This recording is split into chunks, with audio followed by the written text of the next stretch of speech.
हे तर खरं माझं भाग्य आहे. इथे ही गुरु शिष्याची हे जे प्रतिभेचं इथे पूजन झालं, त्याच्यानंतर हा शेतकरी न्याय विचार हक्क मंच आपण इथे स्थापन केला.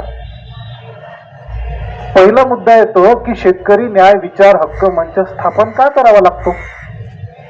शेतकरी आणि न्याय ह्या दोन गोष्टी संगतीनं चालल्या पाहिजेत. पण त्या गोष्टीची संगती स्वातंत्र्य मिळून जवळपास आपल्याला 70-75 वर्ष झाली तरी त्या गोष्टीची संगती कधीच आपल्याला दिसते नाही. स्वातंत्र्याच्या आधी तर नव्हतीच, स्वातंत्र्याच्या नंतर पण नाही. एवढी विसंगती असताना आपला शेतकरी जगलाच कसा हा सगळ्यात महत्वाचा प्रश्न आहे की तो जगतोच कसा. प्रत्येक माणूस आपापल्या क्षेत्रात काम करतो. कोणी शिक्षक आहे, कोणी तलाठी आहे, कोणी इंजिनियर आहे, कोणी डॉक्टर आहे. त्याला त्याची जॉबची सिक्युरिटी असते. त्याला माहित असतं की मी इथे ते अशा अशा पद्धतीचं काम करतो आणि हे मला मिळणार आहे त्याचं वेतन, म्हणून मी कामाला जातो. पण जेव्हा मी या शेतकऱ्यांकडे बघतो तेव्हा मातीत बी पेरायचं, खात्री नाही आहे, इन्शुरन्स नाही आहे की ते उगवणार आहे. आभाळाकडे वर लावून टक लावून बघायचं आहे आभाळाकडे, काय होणार आहे माहिती नाही, पाऊस पडेल की नाही पडेल माहिती नाही. आणि समजा बळीराजा मेहरबान झाला, जर मेहरबानी झाली, पाऊसही वेळेवर आला, सगळं वेळेवर झालं, एखादा रोग पडेल का, कीड पडेल का. आणि एवढं करूनही त्याचं जर पीक उगवलं, पीक उगवल्यावर जेव्हा तो मार्केटमध्ये काढतो ना त्याचा भाव त्याच्या हातात नाही, भावच मिळत नाही. आणि या सरकारची ध्येय धोरणं ह्या शेतकऱ्यांच्या कधीच फेवरमध्ये असूच शकत नाही. ते का असू शकत नाही, कारण ही पायरी आहे. मला जर वरच्या पायरीवर चढायचं तर मला खालच्या पायरीवर पाय ठेवावाच लागतो, त्याच्याशिवाय मला डायरेक्ट वरच्या पायरीवर चढता येत नाही.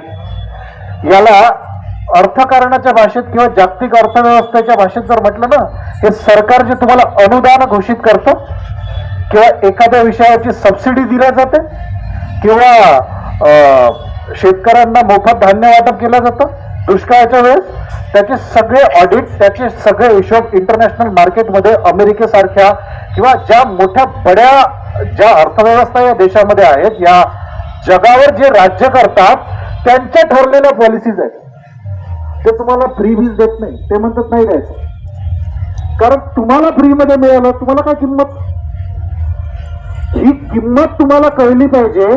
म्हणून या बड्या राष्ट्रांनी ज्याच्या अर्थव्यवस्था आज $1 ट्रिलियन मध्ये डील करतात, त्यांची ठरलेली पॉलिसी आहे. आपला देश तर आता आपण कुठं असं मूल जन्मलंय ते आता चालायला लागलंय. आपल्याला वाटतं की लय प्रगती केली, आपण काय प्रगती केली नाही. जोपर्यंत या देशातल्या शेतकऱ्याच्या मुखावर स्मित, मी हास्य नाही म्हणत आहे, स्मित, फक्त असं मला थोडस हसू तर दे, थोडस पीक येऊ तर दे, ते बाजारात जाऊ तर दे, त्याचा योग्य भाव तर मिळू दे, योग्य तर सोडा, भाव तर मिळू दे, निदान योग्य सोडा. योग्य खूप दूरची गोष्ट आहे, ते नाहीये.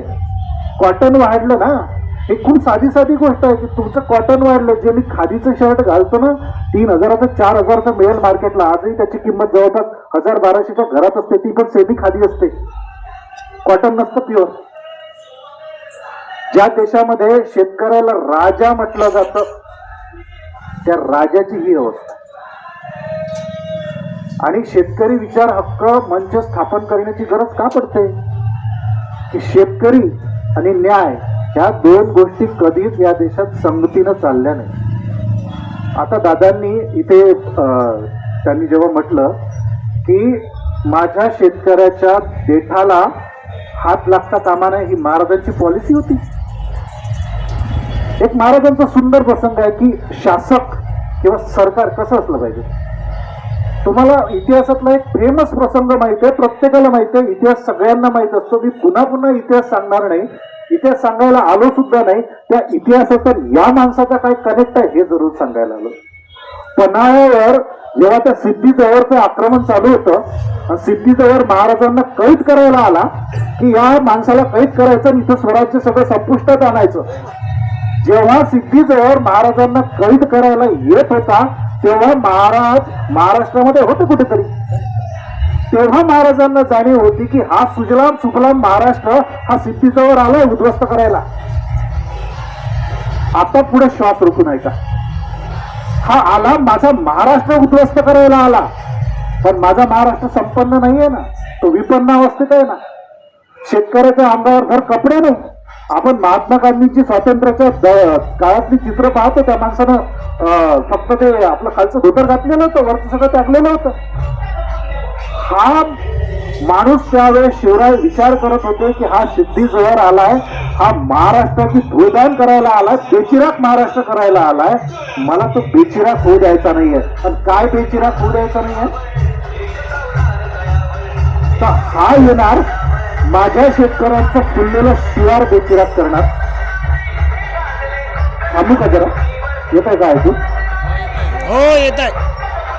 माझ्या शेतकऱ्यांचं फुललेलं शिवार बेचिराख करणार, शेतीची नासधूस करणार. मग या माणसाला काय करायला पाहिजे? एखादा राजा असता, माझं काय करताय, काय फरक पडतो, मी राजा आहे ना.